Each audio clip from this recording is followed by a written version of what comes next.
Non di sola commedia dell'arte vive l'uomo, tantomeno l'uomo veneziano, ma di qualsiasi altra forma teatrale, anche più elevata, che tra la fine del 400 e buonissima parte del 500 sarà destinata a prendere piede a Venezia.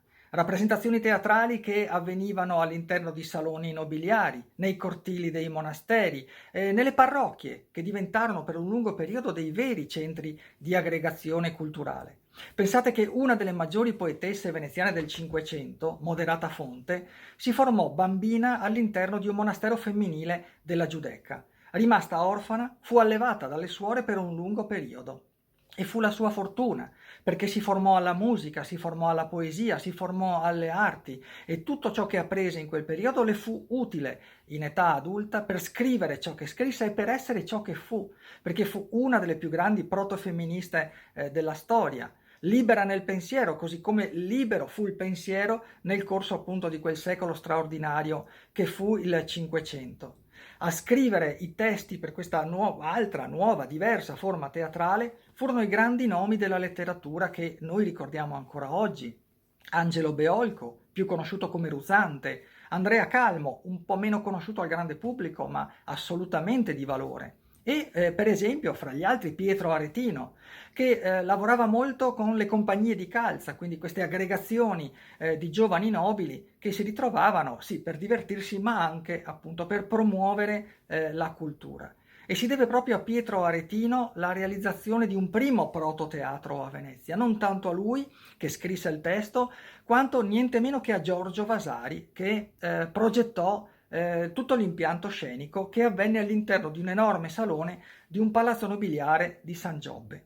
Per la costruzione di un primo vero teatro veneziano bisognerà aspettare qualche anno, il 1565, quando un altro grande nome dell'architettura veneta e veneziana, Andrea Palladio, realizzò un teatro all'interno del cortile del Monastero della Carità, ovvero le attuali gallerie dell'Accademia.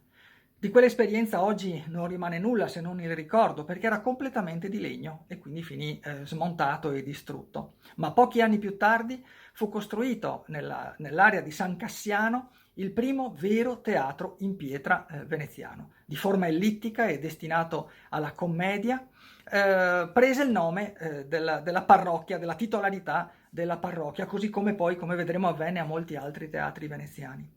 Quando pochi anni più tardi ne fu costruito un altro nei pressi, il primo prese il nome di Teatro Vecchio e l'altro chiaramente il Teatro Nuovo. E ancora oggi in alcune calli veneziane dietro la chiesa di San Cassiano portano questo nome, la Calle del Teatro Vecchio, la Corte del Teatro Vecchio, perché Venezia fa così, mantiene nella memoria proprio delle sue strade ciò che vi avvenne anche in termini di costume e non solo di mestiere.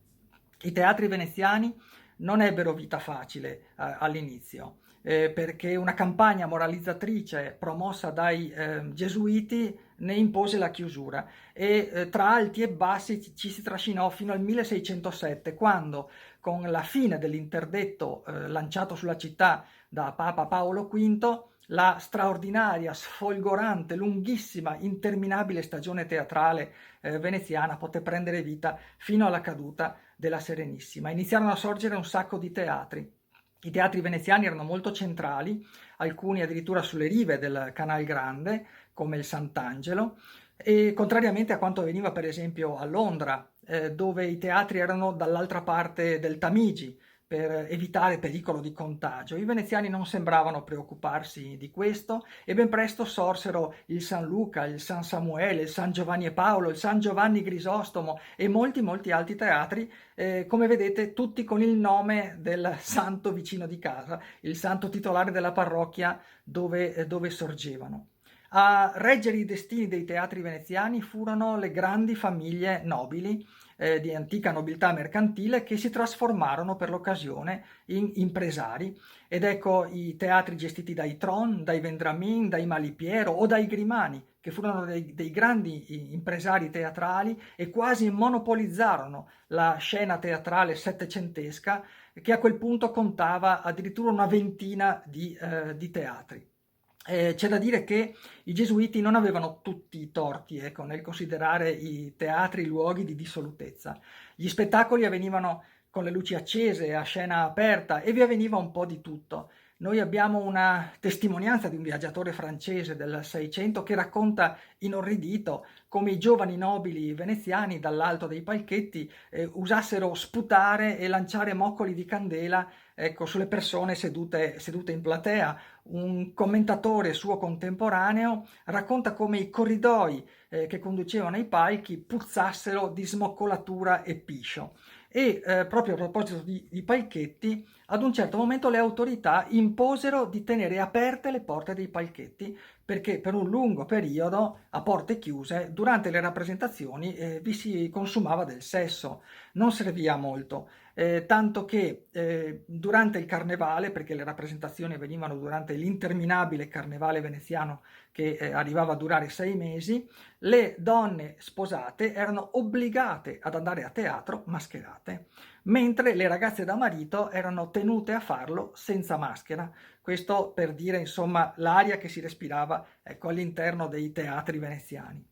Non di meno furono luoghi di grande appunto concentrazione e aggregazione culturale, di produzione culturale non solo per Venezia, ma di esportazione anche di cultura per il mondo, furono luoghi di sperimentazione.